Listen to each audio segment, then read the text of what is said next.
مع اقتراب الأجازة بيبدأ كل واحد فينا يفكر هيسافر فين وهيقضي سفره ازاي. الموضوع هيبقى أسهل بكتير بعد الفيديو ده، علشان هنقولك على 7 نصائح يخلوك تحصل على سفر مثالي ويجنبوك مشاكل كتير. وانت في مرحلة التخطيط للسفر لسه، انصحك بشدة انك تلقي نظرة على www.traveladvisor.com، وفيها تلاقي اي مكان ممكن تفكر تروح، نبذة عنه وتقييم الناس اللي راحوه، وكل المعلومات اللي هتحتاج تعرفها قبل ما تروح واللي هتساعدك تاخد القرار في انك تروح ولا لا. قبل ما تسيب بيتك احرص انك تاخد نسخ رقمية وورقية احتياطية من اي اوراق مهمة عندك، زي الباسبور بتاعك وبطاقتك الشخصية وغيره. ولو هتاخد معاك اللابتوب في الرحلة اعمل باك اب لاي ملفات تخص الشغل او الدراسة. مش هتصدق الحركة دي انقذت ناس قد ايه من الرفض المحتم بعد ما اتسرقوا وهم مسافرين. وانت في الطيارة وقبل الهبوط بحوالي 20 دقيقة احرص انك تستخدم الحمام حتى لو مش محتاجه قوي، لكن استخدامك ليه في الوقت ده هيوفر عليك عناء الزحمة عند حمامات المطار اول ما تنزل.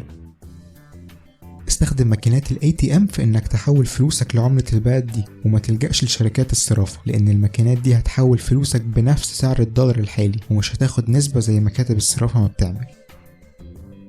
من ساعة ما تطلع من المطار ولحد ما ترجع بلدك حاول قدر الامكان انك تستخدم لغة البلد اللي انت فيها، حتى ولو مش بتجدها كويس، لكن استخدامك ليها بيدي انطباع انك جيت هنا كتير وعارف البلد دي، وده هيحميك من نصب التجار اللي بيحصل للسائحين كل يوم. لو مش معاك خريطة للمكان اللي انت فيه ومش قادر توصل لإنترنت، تقدر بسهولة تكتب كلمة اوكي مابس في جوجل مابس، ده هيفتح لك خريطة المكان اللي انت فيه من غير ما يحتاج اتصال بالإنترنت. طبعا مفيش حد بيسيب البلد اللي بيزورها من غير ما يجيب معاه هدايا وتذكارات، لكن احرص انك تكتب قائمة بالتذكارات والحاجات اللي انت عايز تجيبها وبس، وما تجيبش حاجة تانية غير اللي انت كاتبه، لانك ببساطة هتنبهر كتير طول ما انت بتشتري وممكن تخلص فلوسك حرفيا. كده بقى انت جاهز للسفر. رحلة سعيدة.